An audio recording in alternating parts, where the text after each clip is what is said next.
Be B C Urdu کے programme سیربین میں خوش آمدید. ہمارے لندن اسٹوڈیو سے میں ہوں عالیہ ناز کی.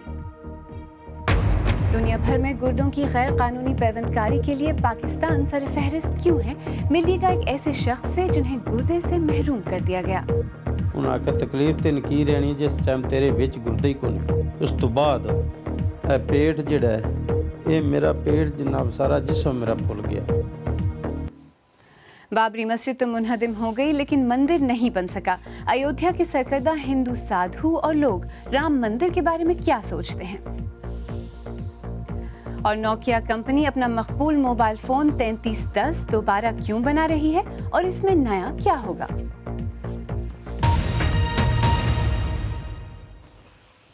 برطانیہ کے محکمہ صحت کے مطابق گردوں کے غیر قانونی ٹرانسپلانٹس کے لیے پاکستان سر فہرست ہے اور دوسرے ممالک سے بھی لوگ اس علاج کے لیے پاکستان کا رخ کر رہے ہیں.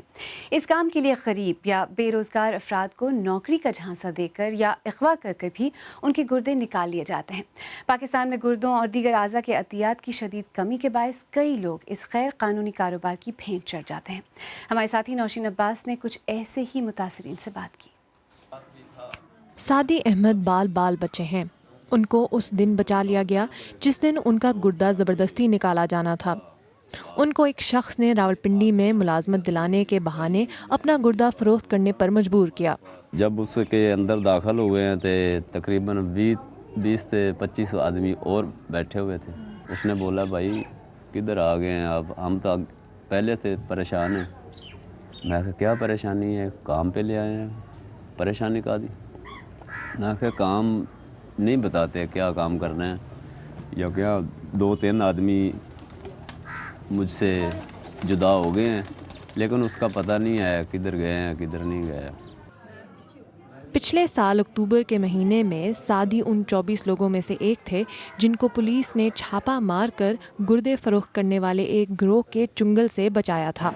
ان متاثرین کو راولپنڈی کے مہنگے اور مصروف علاقے کی ایک عمارت میں قید کیا ہوا تھا. یہ وہ پلازا ہے جہاں سے سعدی احمد اور دیگر افراد کو بازیاب کیا گیا تھا. ان لوگوں کو اس عمارت کی پہلی اور دوسری منزل کے ان کمروں میں تالا لگا کر قید کیا گیا تھا. پولیس کا کہنا ہے کہ جب وہ ان تک پہنچے تو ان کی صحت بگڑ رہی تھی اور وہ تمام امید کھو چکے تھے. پاکستان میں مریض کو نیا گردہ لگنے کا کل خرچہ 50 سے 60 لاکھ تک ہوتا ہے. پاکستان میں ہر مہینے گردوں کی تقریباً 100 غیر قانونی پیوند کاریاں ہو رہی ہیں. ان صاحب کا گردہ چند مہینے پہلے زبردستی نکال لیا گیا تھا، اسی لیے وہ اپنی شناخت چھپانا چاہتے ہیں. اس غیر قانونی کاروبار میں ملوث گروہوں کو ختم کرنے کی کوششیں جاری ہیں جو شاید ابھی تک مکمل طور پر کامیاب نہیں ہو سکیں. اس دوران ان جیسے لوگ جن کا گردہ چھینا جاتا ہے وہ زندگی بھر اس کے اثرات سے نہیں نکل پاتے. الٹرا ساؤنڈ کر کے انہوں نے کیا کہ تیرے گردے دے وچ انہوں نے الٹرا ساؤنڈ کر کے کہا کہ تمہارے گردے میں پتھری ہے اس لیے آپریشن ہوگا. وہ لے گئے اور 2 دن تک مجھے نہیں پتا چلا کہ میں کہاں ہوں. واپس آیا تو طبیعت خراب ہوئی اور میں نے میڈیکل اسٹور سے دوا لے لی. دوبارہ الٹرا ساؤنڈ کروایا تو انہوں نے پوچھا کہ مسئلہ تھا کیا. میں نے بتایا اور یہ کہ آپریشن کے بعد تکلیف نہیں ہے. کہنا تھا کہ تکلیف کیسے ہوگی جب گردہ ہی نہیں ہے. اس کے بعد میرا پورا جسم پھولنے لگ گیا. متعدد بار کی قانون سازی کے باوجود پاکستان میں گردوں کی غیر قانونی خرید و فروخت کا دھندا عروج پر ہے.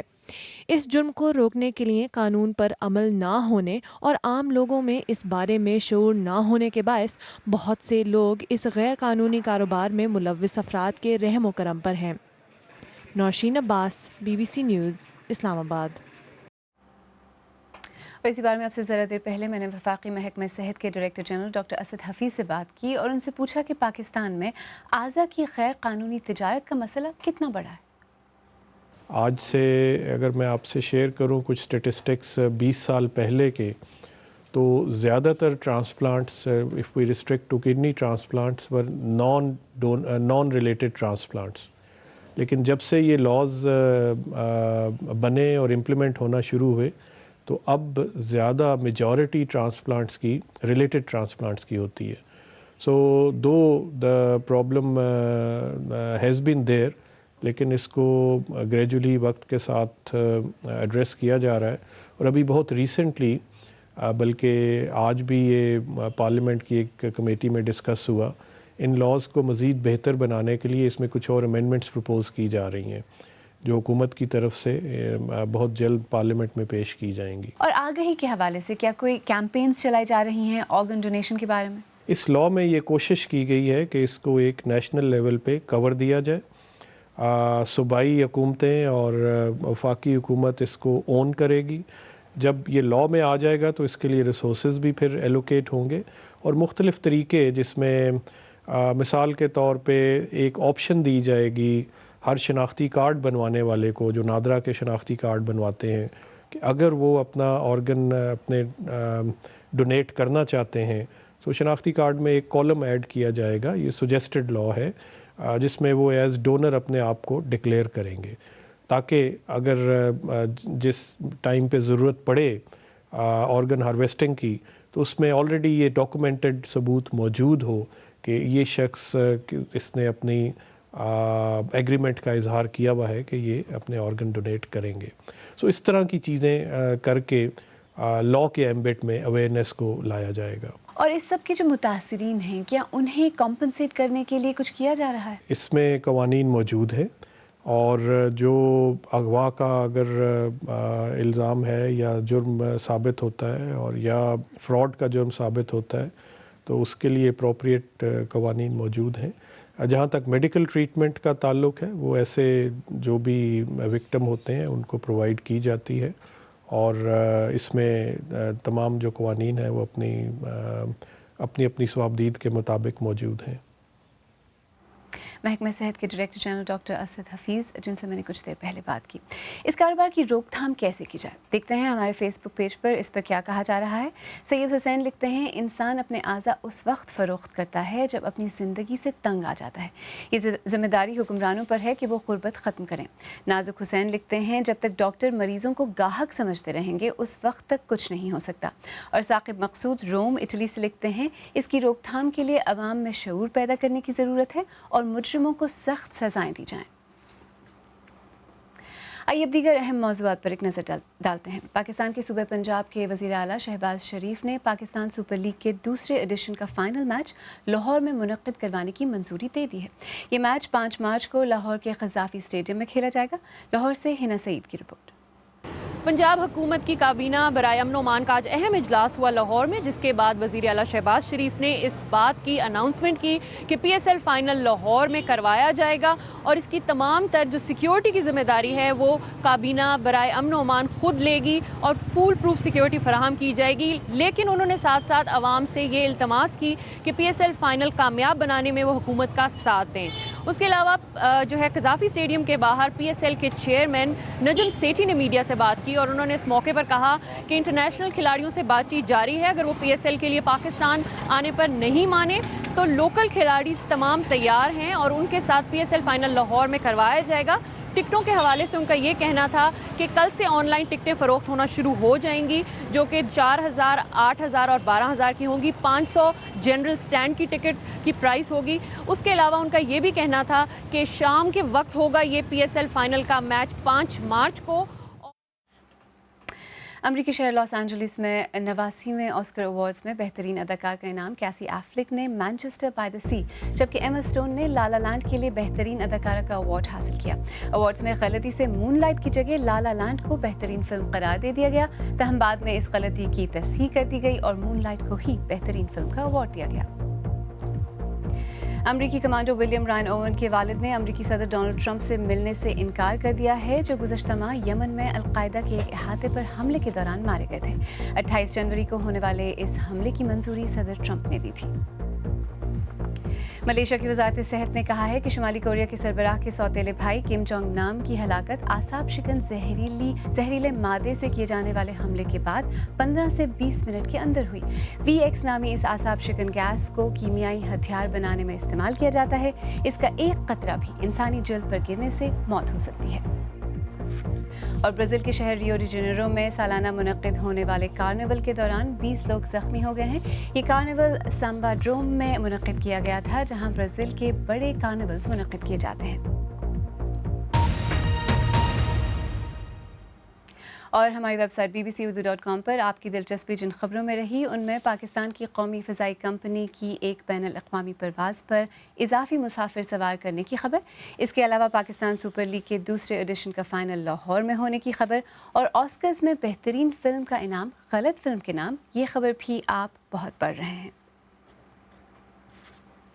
آپ BBC اردو کا پروگرام سربین دیکھ رہے ہیں۔ پروگرام میں آگے چل کر دیکھیے گا ایودھیا کے سرکردہ ہندو سادھوؤں کی رام مندر کے بارے میں کیا سوچ ہے۔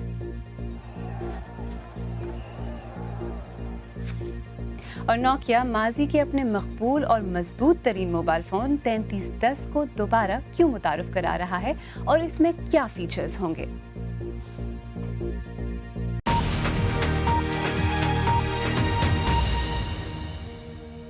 BBC اردو کے پروگرام سربین میں ایک بار پھر خوش آمدید، میں ہوں عالیہ ناز کی۔ انڈیا کی ریاست اتر پردیش کا شہر ایودھیا اب بابری مسجد رام مندر کے تنازع کے لیے زیادہ جانا جاتا ہے۔ حکمران BJP رام مندر کی تحریک سے ہی عروج پر پہنچی اور مسجد کی جگہ پر مندر بنانے کے وعدے کے ساتھ اقتدار میں آئی۔ بابری مسجد تو منہدم ہو گئی لیکن مندر ابھی تک نہیں بن سکا۔ اس بار میں مقدمہ سپریم کورٹ میں جاری ہے۔ ریاست میں ان دنوں انتخابات ہو رہے ہیں۔ اس پس منظر میں ایودھیا کے سرکردہ سادھو اور لوگ کیا سوچتے ہیں، دیکھیے ایودھیا سے شکیل اختر کی رپورٹ۔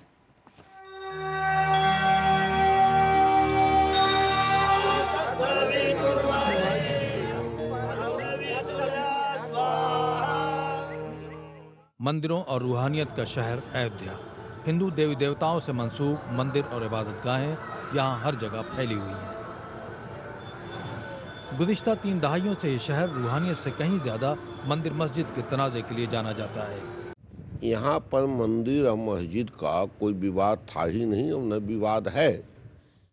جو باہری تتو ہیں ان لوگوں نے جو وواد جو پیدا کر دیا، یہ جو ہے ان کا اسفل پریاس رہا ہندو مسلمان میں لڑانے کا۔ حکمراں بھارتی جنتا پارٹی 35 برس قبل رام مندر کی تحریک سے عروج پر پہنچی۔ وہ بابری مسجد کی جگہ مندر بنانے کے وعدے کے ساتھ اقتدار میں آئی۔ بابری مسجد ٹوٹ چکی ہے لیکن ابھی اس کی جگہ مندر نہیں بن سکا۔ ایودھیا کے سرکردہ سادھو مسجد کے نظام سے دکھی ہیں۔ اس میں یہ راجنیتی نہ گھسی ہوتی، کیول دھرم نیتی ہوتی، کیول قرآن اور قرآن کے ساتھ ہم ہندو مسلمان کے بیچ میں ہوتا تو یہ کورٹ تک جاتا ہی نہیں۔ آپس میں بیٹھ کر کے ہم لوگ سمجھوتا کر لیتے اور جو اچت ہوتا اسی روپ میں ہم لوگ اس کو سمادھان کر لیتے، ایودھیا میں ہی کر لیتے۔ ایودھیا کے پجاریوں اور سادھوؤں کو اس بات پر فخر ہے کہ ان کا شہر ہندو مذہب سے منسوب ہونے کے باوجود سبھی مذاہب کے لیے کھلا ہوا ہے۔ ان کا کہنا ہے کہ مذہبی رواداری اس شہر کی روایت ہے۔ یہاں پہ 6 جین تیرتھنکروں کی جنم استھلی ہے۔ بدھ کے 6 ورثاواس کے یہاں پرمان ملتے ہیں۔ اسلامی دೃಷ್ಟಿಕೋণ سے بھی اگر دیکھا جائے تو یہاں پر ان کے کافی مزار اور اس طرح سے وہ پائے جاتے ہیں، اور برسوں سے شتابدیوں سے لوگ یہاں پر شانتی پورن ڈھنگ سے رہ رہے ہیں۔ ایودھیا میں کبھی کوئی جھگڑا اور فساد نہیں ہوا۔ مندر کی تعمیر اگرچہ BJP کا ایجنڈا ہے لیکن اس نے اس وقت جاری اسمبلی انتخابات میں اسے موضوع نہیں بنایا ہے۔ رائے دہندگان بھی اب اس تنازع سے آگے نکل چکے ہیں۔ سر مندر کا جھمیلا یہ تو کورٹ میں ہے، اس کو کورٹ کا جو فیصلہ دے گا اس کو اپنانا چاہیے۔ رام مندر تو جب بننا ہوگا بنے گا، لیکن ہم کو دیش کا اور پردیش کا وکاس چاہیے۔ بابری مسجد رام مندر کا مقدمہ حتمی فیصلے کے لیے سپریم کورٹ میں ہے۔ ایودھیا شہر ہندوؤں کے سب سے بڑے دیوتا بھگوان رام سے منسوب ہے۔ سیاست اور تنازع اپنی جگہ، یہاں ہر کوئی یہ چاہتا ہے کہ یہ ٹکراؤ ختم ہو اور رام مندر تعمیر ہو۔ Shakeel Akhtar, BBC news, Ayodhya. اگر آپ آج کا پروگرام دوبارہ دیکھنا چاہیں تو ہمارے YouTube چینل پر آئیے، پتہ ہے youtube.com/BBC اردو۔ ہم نے BBC اردو کے خصوصی سیزن قتل و غیرت کے دوران بننے والی رپورٹس پر ایک پلے لسٹ بھی تیار کی ہے جو ہمارے YouTube پیج پر موجود ہے۔ ہمارے چینل کو سبسکرائب کرنا نہ بھولیں۔ فن لینڈ کی موبائل فون کمپنی نوکیا نے اپنے 17 سال پرانے ماڈل نوکیا 3310 کو پھر ایک مرتبہ مارکیٹ میں لانے کا اعلان کر دیا ہے۔ آخری مرتبہ جب 2005 میں کمپنی نے یہ ماڈل بنانا بند کیا تھا، اس وقت تک وہ اس ماڈل کے 126 ملین فون بنا چکی تھی۔ نوکیا 3310 کا نیا ماڈل فن لینڈ کی ایک نئی کمپنی HMD گلوبل فروخت کر رہی ہے۔ ہمارے ٹیکنالوجی ایڈیٹر روری کیتھلین جونز کی رپورٹ پیش کر رہے ہیں سلیم قاضی۔ اس آخر ہفتہ کو جب موبائل فون انڈسٹری کے بڑے بڑے نام جمع ہوئے تو یہاں کی فضا میں ماضی کی کچھ یادیں بھی لوٹ آئیں۔